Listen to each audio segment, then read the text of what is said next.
You got it?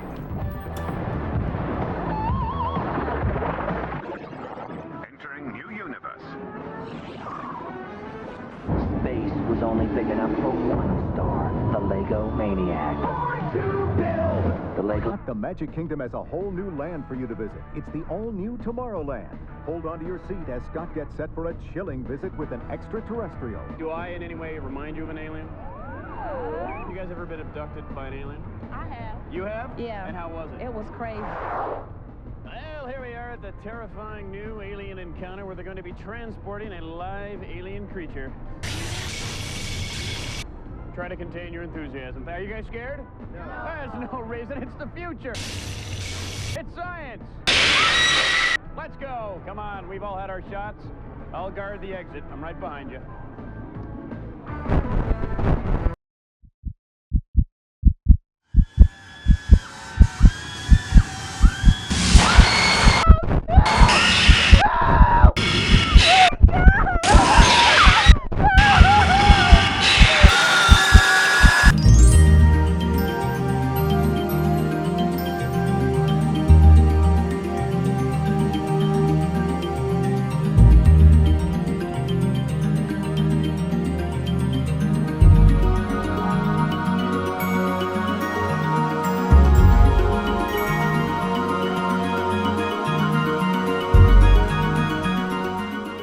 The year is 1990. Disney is seeking to revitalize its Tomorrowland in Disney World's Magic Kingdom. An idea is pitched to build an attraction based on the 1979 film Alien, to be called Nostromo, where guests would come face to face with the terrifying xenomorphs from the film series. CEO at the time Michael Eisner supported the idea, but was convinced by some long-term employees of the company to shed the Alien branding, as they felt an attraction based on a film with an R rating didn't suit the family-friendly theme park. With the help of George Lucas, Imagineers were tasked with creating a similar but original storyline involving an encounter with an alien. The Weyland-Yutani company became XS Tech, and the xenomorph became this. Can you see the problem? I can see the problem. Oh boy.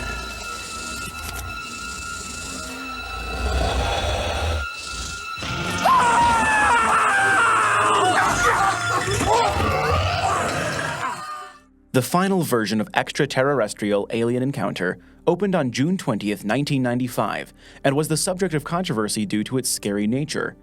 Many loved the attraction due to its darker tone, but other guests were more critical of it as their young children found it too terrifying after their parents disregarded the numerous signs around the attraction warning guests that the attraction would be too intense for children and some adults. The attraction officially closed its doors on October 12, 2003. 1 month after the release of Bionicle Mask of Light, meaning there was exactly 1 month in 2003 where you could visit Alien Encounter at Disney World and then watch Bionicle Mask of Light on the VHS player when you went back to your room at the Animal Kingdom launch. Bionicle Mask of Light, the movie. Rated PG on DVD and video September 16th. But unfortunately, at the time, I was not watching Bionicle Mask of Light, the movie. In Orlando, Florida. I was watching Bionicle Mask of Light, the movie. Across the country in a small apartment in Southern California with season passes to the other American Disney park, completely unaware of the existence of my future obsession. As I was never able to go on ExtraTERROrestrial Alien Encounter, or even its inferior successor Stitch's Great Escape, I thought, why not build it? In this video, I'll be covering the alien that is mistakenly teleported into the center of the showroom, where trapped interplanetary convention visitors can only look on in horror as it escapes its confinement and wreaks havoc. This terrifying creature was originally sculpted by Imagineering Director of Sculpture, Chief Sculptor Valerie Edwards. While footage taken of it at the time is grainy and hard to see with a lot of clarity, some photos of the animatronic under normal lighting conditions exist, as well as plenty of reference material in the form of the action figure, sold at Tomorrowland souvenir shops at the time. This action figure is the basis for my color palette for this figure, though I've made some alterations. Briefly, I want to speak about my intentions for this MOC. My goal is to create an accurate model of one of the two theaters from the attraction, the pre-show room with SIR and Skippy, and the front entrance. I'll release videos when specific features of the build are completed rather than showing weekly progress. Because of this format, I would recommend subscribing to this channel so you can be aware of when new features are added to this MOC. Now let's get into the build. We'll start by assembling the frame. I'll be using the Mixels or toe ball joint system to give this model some articulation. It's important to me that the alien can be presented in many different poses. I really wish these pieces came in more colors than just light bluish and dark bluish gray.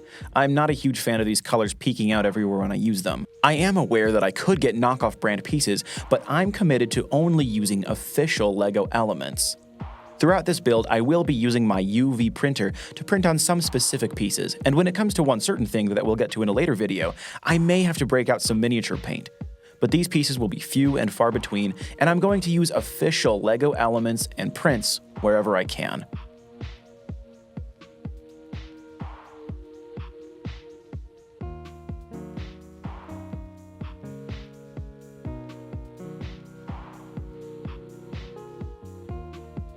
Now we'll add these slope 2x2 curved with lip elements in black.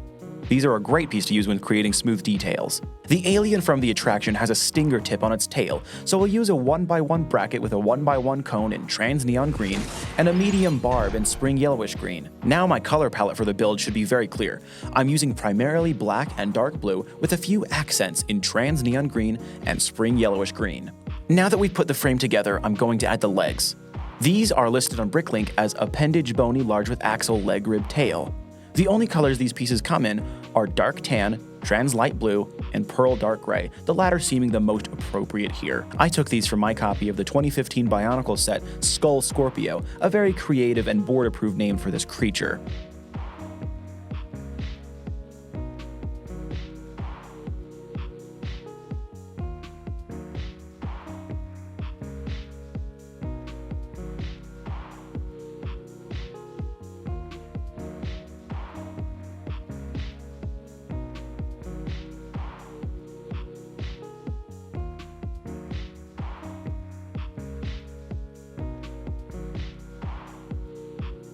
Now that the model is standing, it's time to build out the arms.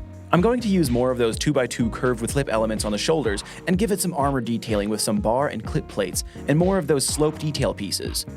A version of this 45-degree 2x1 double inverted slope was actually first released in 1957.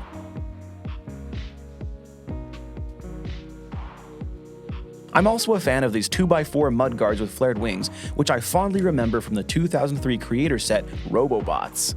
We'll layer on some of these newer 1x2 slopes and a 1x1 horizontal tooth in spring yellowish green. These elements will be important later.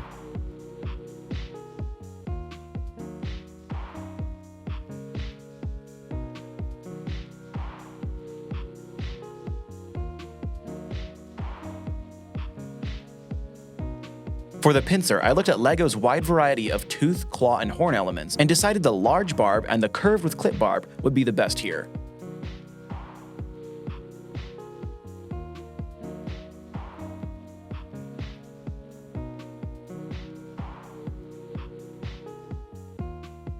I'll build an inverse of this arm for the other side.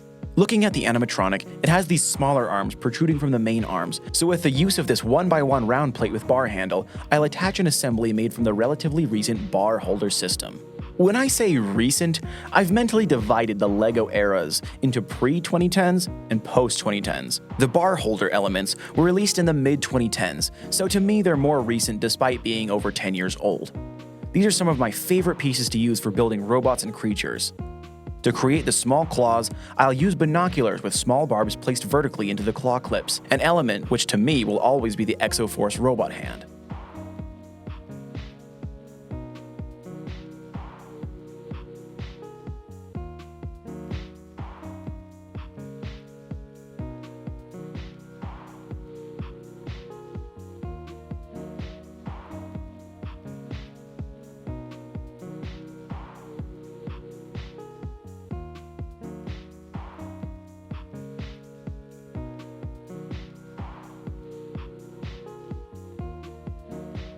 On the back, I'll add the creature's wings.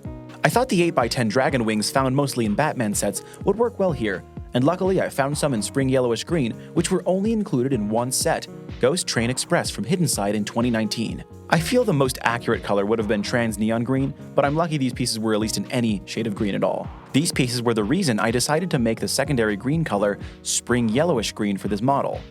I'll connect them with some Technic elements and another toe ball for more posability. Now to build the head. It took many tries to figure this out. The head of the creature from the attraction is such an iconic shape, and it took me a very long time to come up with something that resembled its expression. I looked at a lot of reference material of other LEGO snakes and dragons to get some idea of how to put this together. I was already using many of the dark blue pieces from the Avatar set Neytiri and Thanator vs. AMP suit Quaritch, and I briefly considered opting out of having to design something entirely by just using the Thanator head, which has a pretty similar shape. But it just didn't look right, and I felt it went against the brick-built LEGO aesthetic I had envisioned for this build, which leads me to a tangent about LEGO animal design.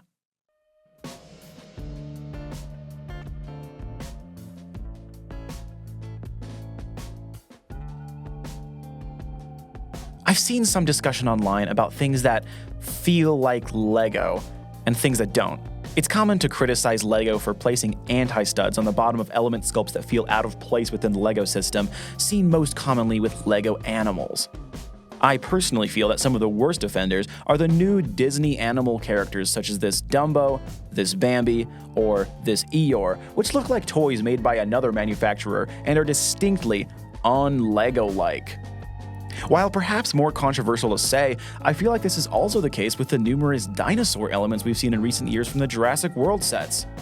These un-LEGO-like animal pieces display few to no studs on their surface, and in the case of molds like Bambi, have no stud, clip, or pin connection points visible anywhere when the model is upright, and only upon turning the element over can you see the obscure anti-studs on the underside.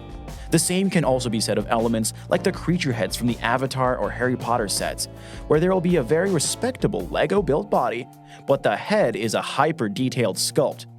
To fans of the LEGO system, this can feel like a real cop-out, as these elements are very difficult to integrate into MOCs because of their hyper-specificity. You might be saying right about now, well, all the examples you just listed are from licensed themes that have recognizable characters that fans would want a specific representation of. Yeah, I get it. I understand why this happens. But let's look at some of the current generic LEGO animals, your cats, your dogs, your alligators, what have you. These elements all feature curved lines and printed expressions. Since the 2010s, LEGO has been gradually updating and improving the design style of their character and creature elements. We saw a shift away from using studs or pinholes as creature eyes, and sculpts began to take a more round and realistic shape as opposed to the hard lines and edges of the animals of yesteryear. One of the only animal molds that still uses small holes for eyes rather than prints is the parrot.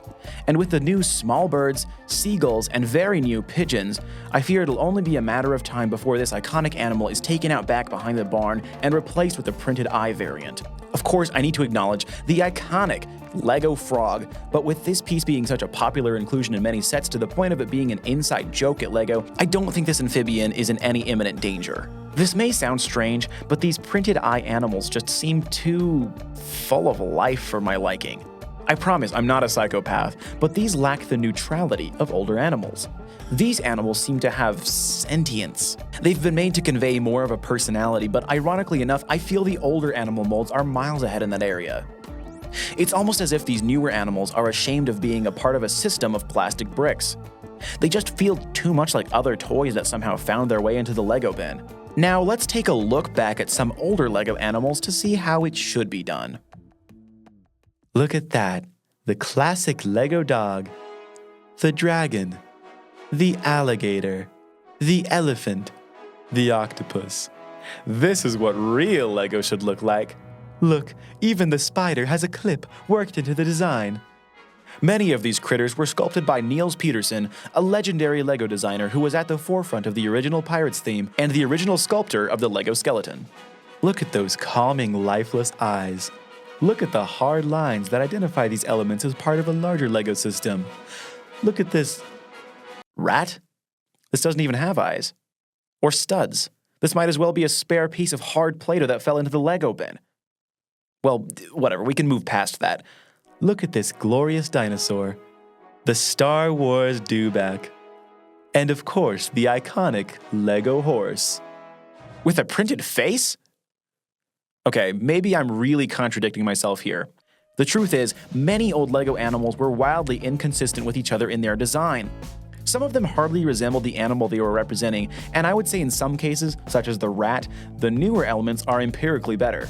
Though I still wonder why LEGO felt the extra production cost of printing eyes on these elements was necessary, when adding studs or pinholes for eyes would eliminate an entire step during factory production, and would also have the benefit of giving the creature more fun connection points. Additionally, newer animal molds such as the gorilla or the tiger don't offend me at all because they are completely new animals and didn't replace anything from LEGO's past. So here's an honesty pill I don't know if I'm ready to swallow. Maybe I just like the stuff that was around when I was a kid better. In some cases like this, my nostalgia goggles are surgically fused to my face, and while I can admit I'm wearing them, it doesn't mean I won't die on this hill. I just want the old alligator or the old monkey back. They were fun, they were charming, they looked stupid, and I like that. And because they simply existed in an earlier time period, I define them as LEGO-like, and anything that doesn't fit my own personal criteria that only I know about, I deem as on-LEGO-like. I am an American, and I am entitled to my opinion. LEGO Father, forgive me, for I have sinned. Go ahead. While building the ExtraTERRORestrial Alien Encounter MOC, I considered using the pre-molded Thanator head from Avatar as the head for the alien creature, though it went against my own moral code of never making LEGO MOCs that use on-LEGO-like animal elements in place of creative brick-built designs. Building these things should be the most fun part of the model, but I wanted to skip all that by lazily using something molded for a completely different animal that would have been inaccurate to the source material and cheapened the overall build. It's okay, my son. LEGO God will forgive you. Okay, thank you. But I don't. What? Some of my reference for the brick-built version of this alien head included the Aquapod X-Pod and the Creator Monster Dino. I knew I had to include the 1x1 horizontal tooth somewhere. I tried a lot of things, but this is what I landed on. We'll start by building the lower jaw with these 1x1 snap bricks and 1x2 slopes. We'll use this 1x1 plate modified with light attachment to create a quick and tidy stud inversion for these dark blue 1x2 slopes to form the shape of the jaw. Moving up, we'll use another one of these 2x4 mud guards along with some 1x4 curved slopes capped off at the end with this very useful round 1x2 plate with holes. I'll use these small barbs for teeth. Up here at the top is where things get tricky. This is the area that gave me the biggest headache, since I wanted to put the eyes at a very tight angle. The solution I came up with was placing these claw clips into the open studs of this 1x2 toe ball plate so I could attach these short arms that hold these 1x1 round bar plates. Because these elements are round, I have just enough room to slide them underneath the wings of the mudguard element. For the eyes, I'm using 1x1 horizontal teeth in spring yellowish green. I may eventually replace these with the much sexier glow-in-the-dark color. I'll add 1x1 clips on the end for some extra detail and to hide most of the tooth element. The clips up here are the perfect connection point for the horns, which I'll just attach using more 1x1 light attachment plates on the end of this 3L bar. The horns match the shape on the original animatronic pretty well. I got these from Bionicle Mask Maker vs. Skull Grinder, another wonderfully creative Bionicle name from a white-walled conference room in Denmark.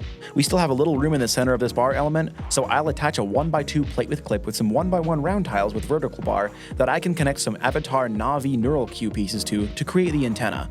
Beautiful. I still got my Avatar reference in there. And now for the final reveal.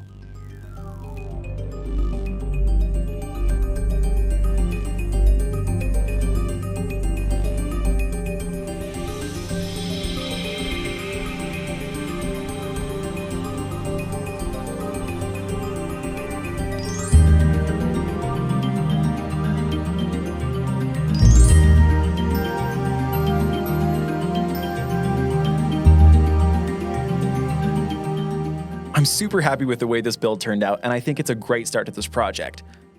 However, I just realized I made one fatal mistake. You see, while looking through reference materials, I somehow completely ignored the fact that this animatronic was only around 9 feet tall. Still an impressive height, but compared to a minifigure, this model is disgustingly out of scale. This will affect the size of the teleportation tube, the size of the auditorium, the amount of seats I'll have to build, etc. if I use this model in the full-size MOC. You see, having never been to the attraction in person, I had no idea of how big anything was. Because the platform the alien sits on is elevated, all existing footage of the attraction shows the alien from a low angle, which led me to assume it was massive. I got lost in the sauce of building something that looked accurate, and I completely ignored the scale. My solution? I'm not gonna sweat it. I'll just enjoy the fact that I have this awesome recreation of the alien at this scale, and build a second alien in the correct scale that will actually be displayed inside of the MOC. I already have this second alien design, I'll just need to make a few bricklink orders before I can assemble it. All in all, I think this went really well, and I'm excited to keep building new modules. I have a large portion nearly complete, but I'll wait to show it off until it's more presentable. Thank you for watching, and remember, If something can't be done with excess, then it shouldn't be done at all.